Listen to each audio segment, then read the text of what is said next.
नमस्कार, स्वागत है आप सभी का आपके अपने channel update GK for you पर। आज हम पढ़ने जा रहे हैं भारतीय राज्य व्यवस्था एवं शासन से जो है भारत का संविधान का विकास, यानी कि भारत का संवैधानिक विकास जो है कैसे हुआ, भारत में संविधान कैसे बना, इसके बारे में आज हम चर्चा करने जा रहे हैं। अगर आप चैनल पर पहली बार विजिट कर रहे हैं तो कृपया चैनल को सब्सक्राइब कर दें, बेल आइकन को प्रेस कर दें जिससे नोटिफिकेशन आपके पास पहुंच सके। और अगर वीडियो आपको अच्छी लगे तो आप लाइक, शेयर और कमेंट ज़रूर करें। तो चलिए शुरू करते हैं। हमारा पहला क्वेश्चन है, निम्नलिखित में से किस अधिनियम के अंतर्गत भारतीय विधान परिषद को बजट पर बहस करने की शक्ति प्राप्त हुई है? ऑप्शन में है भारतीय परिषद अधिनियम 1861, भारतीय परिषद अधिनियम 1892, भारतीय परिषद अधिनियम 1909, भारत शासन अधिनियम 1919। तो यहाँ पर हमारा जो सही आंसर हो जाएगा बी आंसर करेक्ट हो जाएगा, यानी कि भारत परिषद अधिनियम 1992।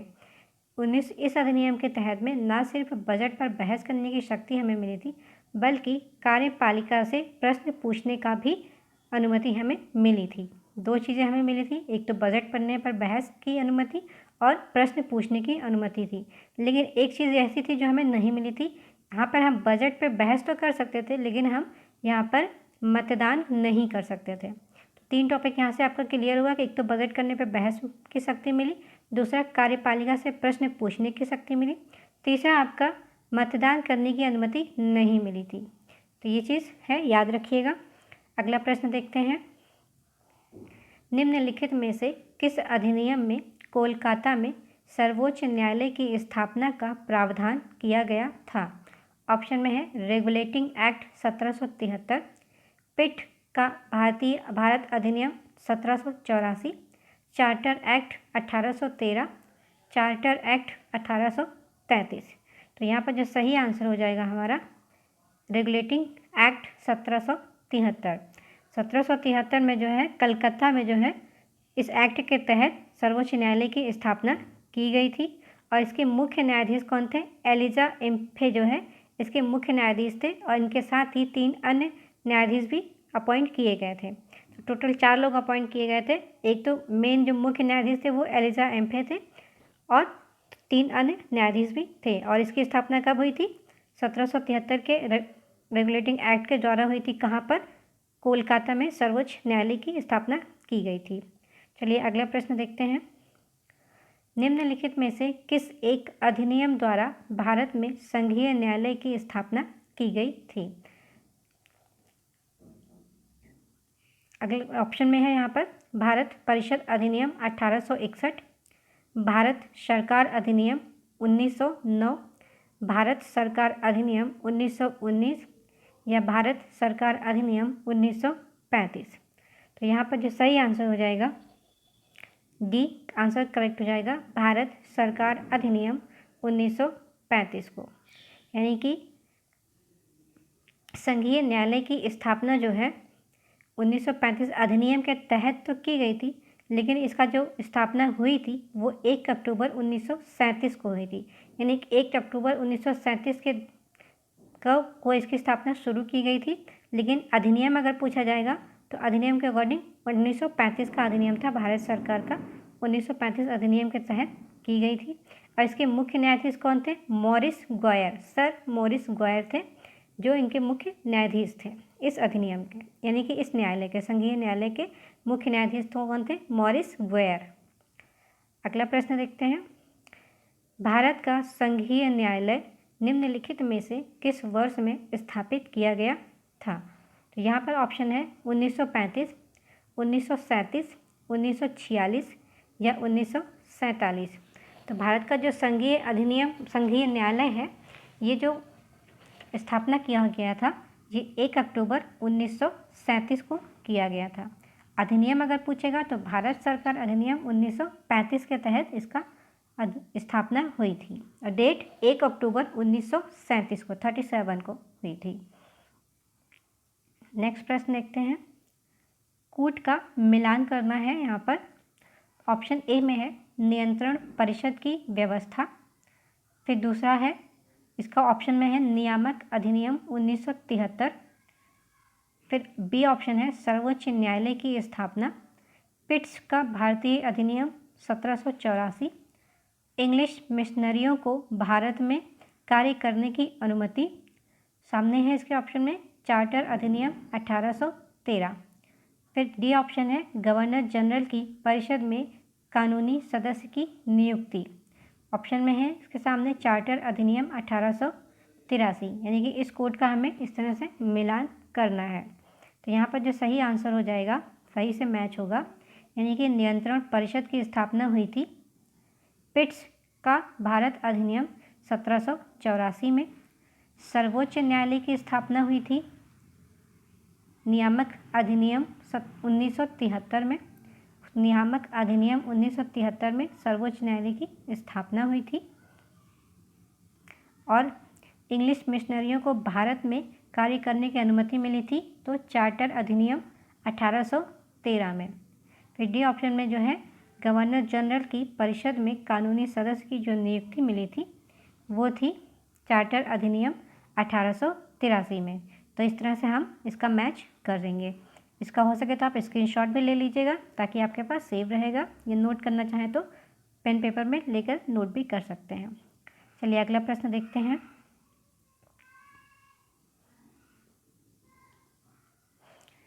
केंद्र में द्वैध शासन किस अधिनियम के अंतर्गत स्थापित किया गया?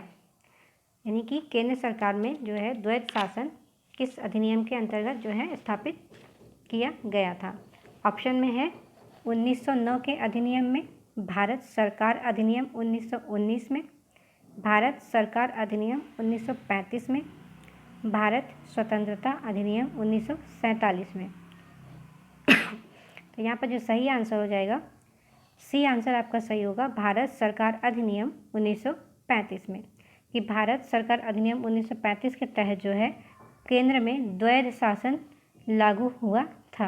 यानी कि दोहरी नागरिकता यानी दोहरा शासन यहाँ पर लागू हुआ था। यानी केंद्र का शासन अलग हो जाएगा और राज्य का शासन अलग हो जाएगा। इसके तहत इनको अलग किया गया था 1935 के अधिनियम के द्वारा। नेक्स्ट प्रश्न है, भारतीय विधान पालिका प्रथम बार द्विसदनीय बनाई गई थी। यानी कि भारतीय विधान पालिका जो है प्रथम बार द्विसदनीय कब बनाई गई थी, किस एक्ट के तहत बनाई गई थी?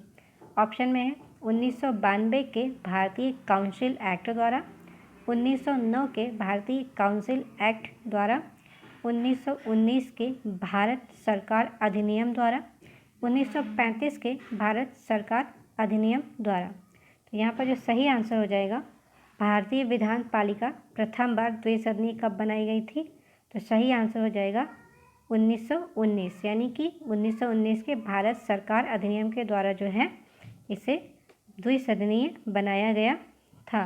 अब द्विसदनीय में कौन से थे? राज्य सदन और उपरिसदन एक थे, जिनको अलग अलग भागों में बताया, यानी कि केंद्रीय विधानसभा या निचला सदन था और एक राज्यसभा था, यानी कि दो अलग अलग सदस्य में बांटा गया था। राज्य परिषद और केंद्रीय विधानसभा में इनको डिवाइड किया गया था, जिसको 5 वर्ष के लिए फिक्स किया जाता है और जिसमें 60 सदस्य थे और 34 निर्वाचित किए गए थे और 26 इसमें मनोनीत किए गए थे। किसमें? ऊपरी सदन यानी कि राज्य परिषद में। और जो दूसरा पार्ट बनाया गया था निचला सदन केंद्रीय विधानसभा, जो कि 3 कहलाता है, ये 3 वर्ष के लिए था और इसमें सदस्यों की संख्या जो है 144 थी और 104 जो है निर्वाचित किए गए थे और 40 इसमें मनोनीत किए गए थे। यानी कि 2 अलग अलग सदन बनाए गए थे, ऊपरी सदन राज्यसभा और निचला सदन केंद्रीय विधानसभा। इसमें सदस्यों को अलग अलग कैटेगरीज में रखा गया था। नेक्स्ट प्रश्न देखते हैं, राष्ट्रपति को अध्यादेश निर्गत करने की शक्ति प्रेरित है। यानी कि राष्ट्रपति को अध्यादेश की शक्ति जो मिली है वो कहाँ से मिली है? ऑप्शन में है भारत सरकार अधिनियम 1919, भारत सरकार अधिनियम 1935, भारत सरकार अधिनियम 1909 होगा, यहाँ पर ये 1 नहीं होगा, 1909 होगा, भारत सरकार अधिनियम 1947। तो यहाँ पर जो सही आंसर हो जाएगा, राष्ट्रपति को जो अध्यादेश जारी करने की शक्ति मिली है वो भारत सरकार अधिनियम 1935 के तहत मिली है। और इनका जो आर्टिकल है, हम अगर पॉलिटी में देखें तो जो अध्यादेश जारी करने का आर्टिकल है 1 to 3, यानी कि 123 ये आर्टिकल के तहत जो है ये इनको शक्ति मिली है, और अधिनियम जो है भारत सरकार अधिनियम 1935 के तहत है। अगला प्रश्न देखते हैं, किस अधिनियम ने भारतवासियों को अपने देश के प्रशासन में कुछ हिस्सा लेना संभव बनाया? ऐसा कौन सा अधिनियम है जिसमें भारत के नागरिक जो हैं प्रशासन में भी हिस्सा ले सकते हैं? ऐसा कौन सा एक्ट बनाया गया है? तो ऑप्शन में है charter act 1833, charter act 1853, government of India act 1858, Indian council act 1861। जो सही आंसर हो जाएगा इसमें चार्टर एक्ट 1833 में, यानी कि चार्टर एक्ट 1833 में सब कुछ महत्वपूर्ण धारा संख्या थी 87, जिसके तहत जो है भारत किसी भी भारतीय या क्राउन की देशज प्रजा को जो है देश की प्रजा को जहाँ पर उसने जन्म लिया या धर्म के आधार पर या वंशानुगत के आधार पर वहाँ की अगर वो प्रजा है तो उसे जो है प्रशासन में हिस्सा लेना संभव बनाया गया है। इस अधिनियम के तहत वो भागीदारी कर सकता है राजनीतिक आंदोलन में भी या राज्य की किसी भी चीज़ों में, यानी कि देश के प्रशासन में जो है अपना हिस्सा ले सकता है, अपना योगदान दे सकता है। इस एक्ट के तहत है चार्टर एक्ट 1833 के तहत। नेक्स्ट प्रश्न है, भारत के संविधान में केंद्र और राज्यों के बीच किया गया शक्तियों का विभाजन इनमें से किस में उल्लेखित योजना पर आधारित है? यानी कि भारत में जो है केंद्र का अलग शक्ति होगी, राज्य की अलग शक्ति होगी। ये जो विभाजन किया गया है ये किसके तहत किया गया, किस अधिनियम के तहत है? तो ऑप्शन में है मॉर्ले मिंटो सुधार 1909, मॉन्टेग्यू चेम्सफोर्ड अधिनियम 1919, भारत सरकार अधिनियम 1935, भारतीय स्वतंत्रता अधिनियम 1947। तो यहाँ पर जो सही आंसर हो जाएगा भारत सरकार अधिनियम 1935 के तहत जो है केंद्र और राज्यों के बीच में शक्तियों का विभाजन अलग अलग किया गया है। यानी कि बाकी देश में देखिए अलग एक ही शक्ति होती है जो केंद्र में है वही राज्य में भी रहेगी, बट हमारे देश में ऐसा नहीं है। हमारे देश में केंद्र सरकार की शक्ति अलग है और हमारे यहाँ राज्य की शक्ति अलग है, यानी कि दोहरी शासन यहाँ पर लागू किया गया है, द्वैत शासन चलता है, यानी कि राज्य का द्वैत शासन अलग है और केंद्र का अपना अलग शासन है। इसी के साथ अगला प्रश्न देखते हैं, एक संघीय व्यवस्था और केंद्र में द्वैत भारत शासन में लागू किया गया है। सेम क्वेश्चन है, तो यहाँ पर ऑप्शन में है 1919 के अधिनियम द्वारा, 1919 के अधिनियम द्वारा, 1935 के अधिनियम द्वारा या उपर्युक्त में से कोई नहीं। तो जो सही आंसर हो जाएगा ये 1935 के अधिनियम के द्वारा जो है संघीय व्यवस्था और केंद्र में द्वैत शासन भारत में लागू किया गया है, 1935 के अधिनियम द्वारा लागू है। नेक्स्ट प्रश्न है, अखिल भारतीय महासंघ स्थापित करने का प्रावधान शामिल किया गया है। यानी कि अखिल भारतीय महासंघ को स्थापित करने का जो प्रावधान है वो कहाँ से लिया गया है या कहाँ से शामिल है हमारे भारतीय संविधान में? तो ऑप्शन में है भारत सरकार अधिनियम 1935, अगस्त प्रस्ताव 1940 में, भारत सरकार अधिनियम 1919 में, कैबिनेट मिशन प्रस्ताव 1946 में। तो यहाँ पर जो सही आंसर हो जाएगा भारत सरकार अधिनियम 1935 के तहत जो है अखिल भारतीय महासंघ स्थापित करने का प्रावधान शामिल किया गया है। नेक्स्ट प्रश्न है, निम्नलिखित में से किस एक अधिनियम ने भारत में संघीय शासन की व्यवस्था दी थी? ऑप्शन में है भारत सरकार अधिनियम 1909, भारत सरकार अधिनियम 1919, भारत सरकार अधिनियम 1935, भारत स्वाधीनता अधिनियम 1947। जो सही आंसर हो जाएगा भारत सरकार अधिनियम 1935 के तहत जो है भारत में संघीय शासन की व्यवस्था दी गई थी। नेक्स्ट प्रश्न है, 1935 के अधिनियम द्वारा स्थापित संघ में अवशेष शक्तियाँ किसको दी गई थी? यानी कि इस अधिनियम के 1935 के अधिनियम के द्वारा किसको शक्तियाँ ज़्यादातर दी गई हैं? ऑप्शन में है संघीय विधान पालिका, प्रांतीय विधान मंडल, गवर्नर जनरल को या प्रांतीय गवर्नरों को। तो यहाँ पर जो सही आंसर हो जाएगा सी, गवर्नर जनरल को। यानी कि संघ में अवशिष्ट शक्तियाँ जो हैं गवर्नर जनरल को प्रदान की गई थी, किसके द्वारा? 1935 के अधिनियम के द्वारा। नेक्स्ट प्रश्न है, निम्नलिखित में से कौन सा एक भारत शासन अधिनियम 1935 में स्वीकार किया हुआ महत्वपूर्ण और स्थायी अवयव नहीं है? यानी कि इस अधिनियम से कौन सी एक चीज़ को हमने संविधान में शामिल नहीं किया है? ऑप्शन में है देश के लिए लिखित संविधान, विधानमंडल के लिए निर्वाचित एवं जवाबदेह प्रतिनिधि, सी ऑप्शन है एक संघ की योजना पर विचार, डी ऑप्शन है विधानमंडल के लिए सरकारी सदस्यों का समावचित किया जाना। ऑप्शन में से जो सही आंसर हो जाएगा ए आंसर सही होगा, देश के लिए लिखित संविधान। यानी कि हमारे देश के संविधान में कुछ चीज़ें लिखित हैं और कुछ चीज़ें अलिखित हैं, यानी कि दोनों ही तरह से शामिल किया गया है, लिखित और अलिखित संविधान है। तो इसलिए यहाँ पर जो गलत ऑप्शन होगा, क्योंकि क्वेश्चन में देखिए यहाँ पर नहीं पूछा गया है, तो नहीं के हिसाब से देश के लिए लिखित संविधान है, ये चीज़ गलत है। एक यहाँ पर लिखित और अलिखित दोनों तरह के संविधान शामिल है।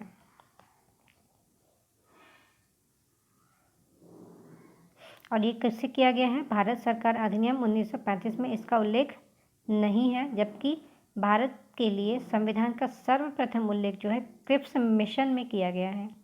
यानी कि लिखित संविधान का उल्लेख जो है क्रिप्स मिशन में किया गया है और बाकी तीनों विकल्प इसमें सही है। यहाँ से समाहित है लिखित संविधान का 1935 के अधिनियम में नहीं है, बल्कि मिशन क्रिप्स मिशन में शामिल है। नेक्स्ट प्रश्न है निम्नलिखित में एक भारत सरकार अधिनियम 1935 की मुख्य विशेषताओं में से सही नहीं है। अब यहाँ पर भी नहीं में पूछा गया है, तो नहीं पे अक्सर ध्यान रखिएगा। अगर क्वेश्चन कहीं भी आता है तो सबसे पहले नहीं पे अंडरलाइन करिएगा, क्योंकि अक्सर हम लोग क्या करते हैं कि जो सही होता है उसी पे टिक मार्क कर देते हैं और नहीं का ध्यान ही नहीं रखते हैं। तो यहाँ पर ऑप्शन के हिसाब से नहीं का ध्यान विशेष तौर पर रखिएगा। अब चलिए ऑप्शन देखते हैं। इस अधिनियम में अखिल भारतीय महासंघ का प्रावधान था, अवशिष्ट विषय प्रांतीय विधायकों को आवंटित किए गए थे, यह प्रांतीय स्वायत्तता के सूत्रपात का संकेत था, इसमें प्रांतीय स्तर पर द्वैध शासन प्रणाली को समाप्त कर केंद्र में लागू किया गया। जो सही आंसर हो जाएगा यहाँ पर, यानी कि भारत सरकार अधिनियम 1935 की मुख्य विशेषता में से जो नहीं है वो चीज़ पूछा गया है, तो हमारा बी आंसर करेक्ट हो जाएगा। अवशिष्ट विषय प्रांतीय विधायकों को आवंटित किए गए थे, ये चीज़ हमारे 1935 के अधिनियम में शामिल नहीं है, बाकी तीनों चीज़ें इसमें शामिल की गई हैं। इसी के साथ अगला प्रश्न लिखते हैं।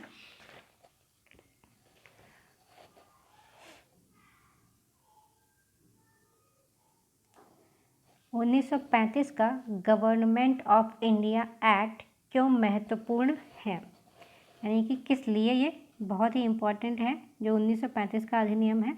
तो ऑप्शन में है यह भारतीय संविधान का प्रमुख स्रोत है, इसके द्वारा भारत को स्वतंत्रता मिली है, इसमें भारत विभाजन उल्लेखित है, इसके द्वारा रियासतें समाप्त हुई हैं। तो इनमें से जो सही आंसर हो जाएगा हमारा, यह भारतीय संविधान का प्रमुख स्रोत है। यानी कि 1935 का गवर्नमेंट ऑफ इंडिया एक्ट जो है, इससे हमने बहुत सारी चीज़ों को यहाँ से लिया गया है, हमारे संविधान में शामिल किया गया है, इसलिए ये बेहद ही महत्वपूर्ण है हमारे भारतीय संविधान के लिए। नेक्स्ट प्रश्न है, इसके साथ ही अगर आप देखेंगे क्या क्या चीज़ें ली गई हैं इस अधिनियम के द्वारा, तो अगर आप चाहें तो एक नोट में भी लिख लीजिएगा। पहला ऑप्शन है, इसमें कुछ चीज़ें मैं आपको बता दूं कि इसमें कौन कौन सी चीज़ों को शामिल किया गया है भारतीय संविधान में 1935 के एक्ट के थ्रू। तो पहला है संघात्मक सरकार की स्थापना, दूसरा है केंद्र में द्वैध शासन की व्यवस्था, तीसरा है प्रांतों में द्वैध शासन के स्थान पर स्वायत्त शासन की स्थापना, चौथा पॉइंट है द्विसदनीय केंद्रीय विधानमंडल। 5वां पॉइंट है प्रांतीय शासन व्यवस्था। 6 पॉइंट है प्रांतीय विधानमंडल। 7वां पॉइंट है केंद्र और प्रांतों में शक्तियों का विभाजन। फिर 8वां पॉइंट है फेडरल न्यायालय की स्थापना। यानी कि 7 से 8 पॉइंट जो है भारतीय संविधान में 1935 के एक्ट के थ्रू लिया गया है। कौन कौन से हैं एक बार फिर से देख लीजिए। संघात्मक सरकार की स्थापना, केंद्र में द्वैध शासन की स्थापना, प्रांतों में द्वैध शासन के स्थान पर स्वायत्त शासन की स्थापना, द्विसदनीय केंद्रीय विधानमंडल, प्रांतीय शासन व्यवस्था, प्रांतीय विधानमंडल, केंद्र एवं प्रांतों में शक्तियों का विभाजन, फेडरल न्यायालय की स्थापना। इसलिए ये चीज़ महत्वपूर्ण है। नेक्स्ट प्रश्न है निम्नलिखित अधिनियम में से किस अधिनियम में किस फलस्वरूप वर्मा भारत से अलग हुआ। यहाँ पर क्वेश्चन है वर्मा। वर्मा यानी कि आज की डेट में जो म्यांमार शब्द है उससे लिया गया है। यानी कि वर्मा जो शहर है आज के टाइम में म्यांमार जो देश के नाम पे हम लोग जानते हैं ये भारत से अलग हुआ था। पहले के टाइम पे ये भारत में ही शामिल था। तो ये कौन से एक्ट के तहत इसको भारत से अलग किया गया था ये क्वेश्चन में पूछा गया है। ऑप्शन में है इंडियन काउंसिल एक्ट 1919। यहाँ पे 0 नहीं होगा। 1909 होगा, 1 नहीं होगा यहाँ पर, 1909 होगा। गवर्नमेंट ऑफ इंडिया एक्ट 1919 में, गवर्नमेंट ऑफ इंडिया एक्ट 1935 में, इंडियन इंडिपेंडेंस एक्ट 1947 में। तो जो हमारा सही आंसर हो जाएगा गवर्नमेंट ऑफ इंडिया एक्ट 1935 में। ये कि 1935 के अधिनियम के द्वारा ही जो है वर्मा को जो है भारत से अलग किया गया था और इसके जो प्रावधान थे इसके तहत किया गया था। लेकिन ये अलग कब हुआ था? 1937 में अलग हुआ था। एक्ट हमारा 1935 लागू हुआ था और ईयर पूछा जाएगा तो ईयर 1937 यानी कि 1937 में जो है वर्मा को भारत से अलग कर दिया गया था। एक्ट पूछेगा तो 1935 का अधिनियम रहेगा। नेक्स्ट प्रश्न है वर्ष 1937 के चुनावों में कितने प्रांतों में कांग्रेस का मंत्रिमंडल बना था? भारत के कितने प्रांत थे जिसमें कांग्रेस का मंत्रिमंडल बना था? कब? 1937 का जो पहली बार चुनाव किया गया था उसमें। ऑप्शन में है 11, 9, 6 या 3। तो यहाँ पर जो सही आंसर हो जाएगा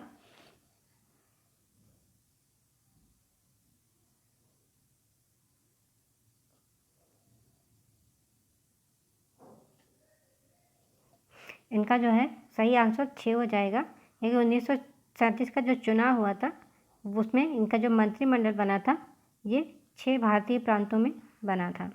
यानी कि कांग्रेस का मंत्रिमंडल गठित किया गया था। कब हुआ था? जुलाई 1937 के दौरान जो है यहाँ पर चुनाव हुए थे और उसमें 6 प्रांतों में जो है इनका मंत्रिमंडल बना था।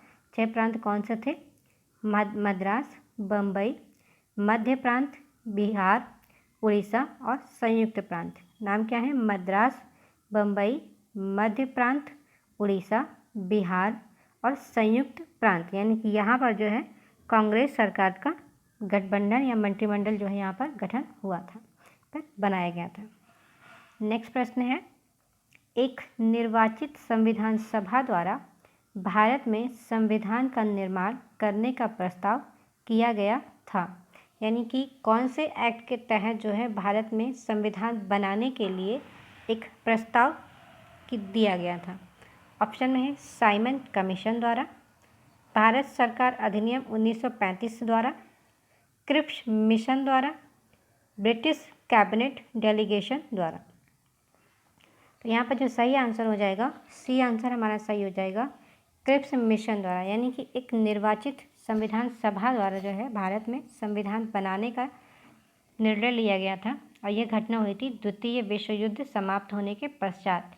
यानी कि जैसे ही द्वितीय विश्व युद्ध समाप्त हुआ उस टाइम पर एक प्रस्ताव पारित किया गया कि हमारे भारत में भी जो है एक संविधान होना चाहिए। तो ये प्रस्ताव किसके तहत आया था? क्रिप्स मिशन द्वारा। और कब आया था? 1942 में। 1942 में जो है क्रिप्स मिशन द्वारा यह प्रस्ताव रखा गया था कि भारत में भी संविधान होना चाहिए।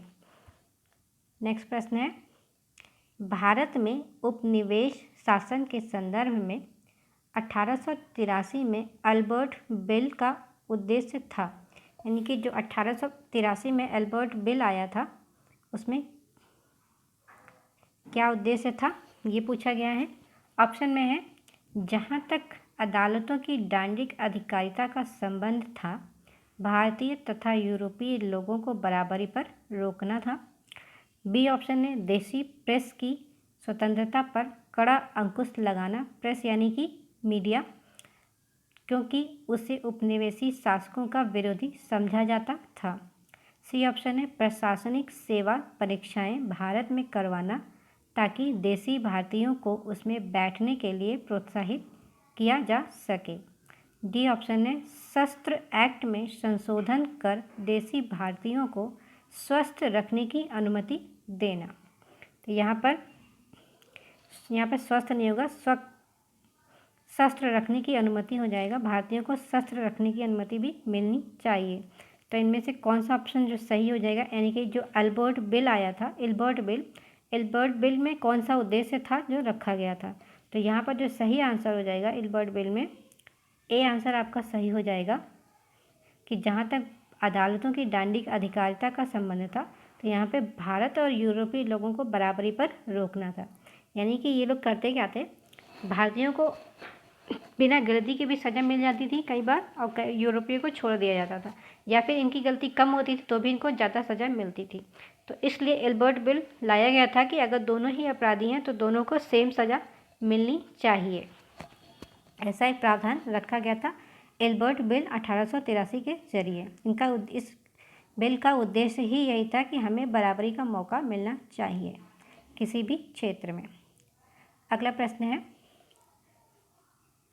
कैबिनेट मिशन योजना के अंतर्गत संविधान निर्मात्री परिषद में प्रत्येक प्रांत को आवंटित सदस्य संख्या निर्धारित करने के लिए एक प्रतिनिधि कितनी जनसंख्या के अनुपात में था।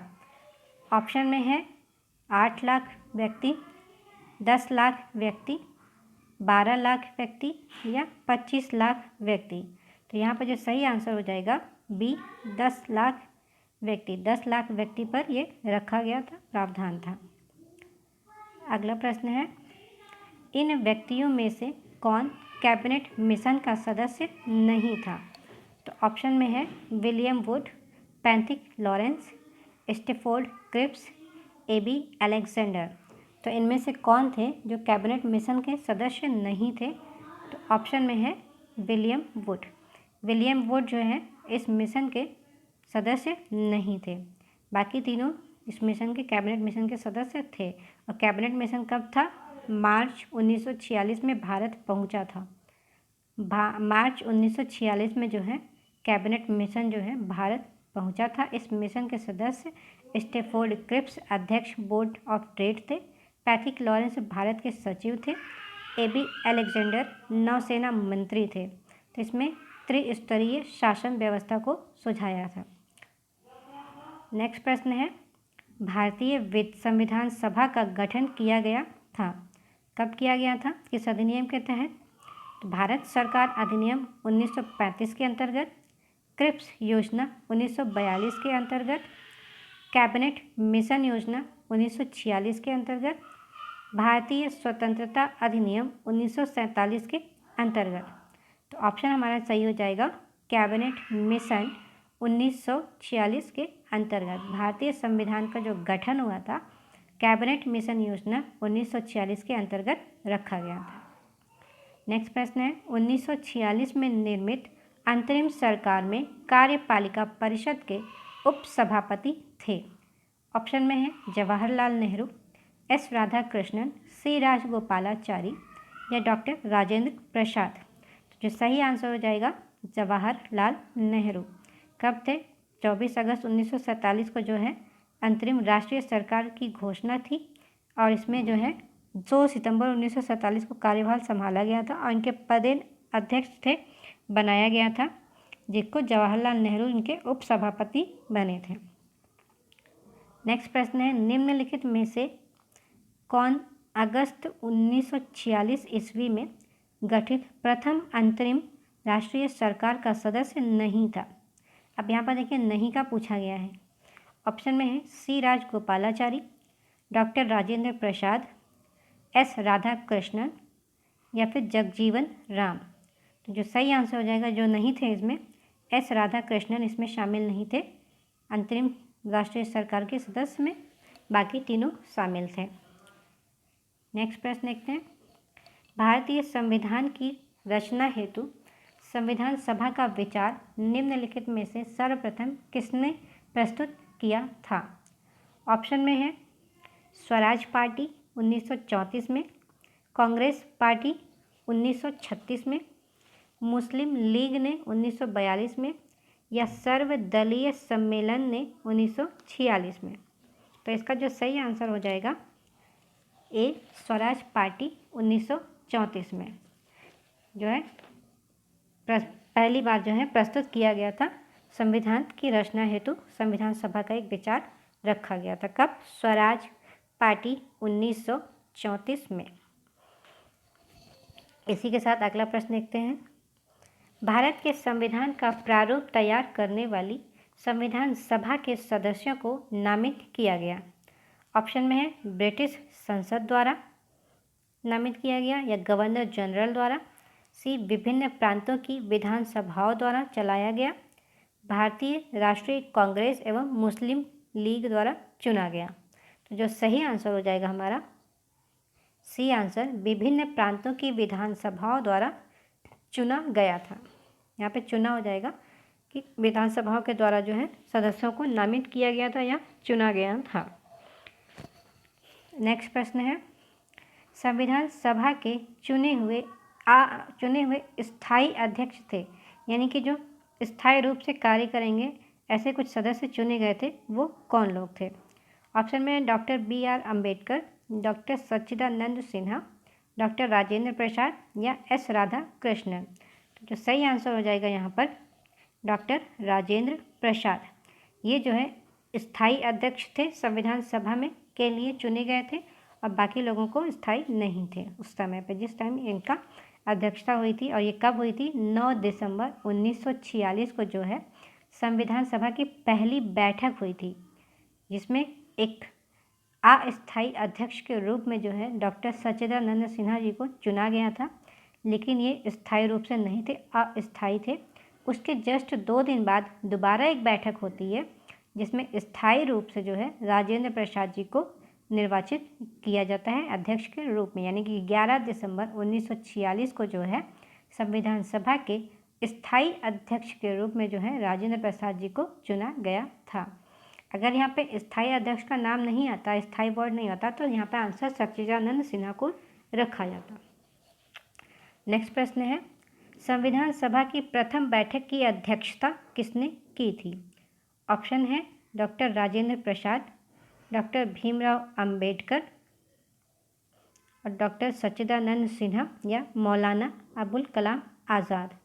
यहाँ पर जो सही आंसर हो जाएगा सच्चिदानंद सिन्हा, क्योंकि इस बैठक के पहले जो अध्यक्ष बने थे प्रथम बार वो सच्चिदानंद सिन्हा थे, लेकिन ये प्रथम बैठक हुई थी, उसके 2 दिन बाद दूसरी बैठक हुई, उसमें राजेंद्र प्रसाद जी को अध्यक्ष बनाया गया था, यानी कि पहली बैठक के हिसाब से सच्चिदानंद सिन्हा ही सही आंसर होगा। नेक्स्ट, चलिए आज के लिए इतना ही रखते हैं। अगर कंटेंट आपको पसंद आया हो तो वीडियो को लाइक, शेयर और कमेंट ज़रूर करिएगा, ताकि हम और अच्छे कंटेंट ला सकें, हमें भी एप्रिसिएशन मिल सके। और अगर आप ने चैनल को सब्सक्राइब नहीं किया है तो कृपया आप चैनल को सब्सक्राइब कर दीजिएगा। वीडियो कैसी लगी कमेंट ज़रूर करिएगा। वीडियो देखने के लिए धन्यवाद।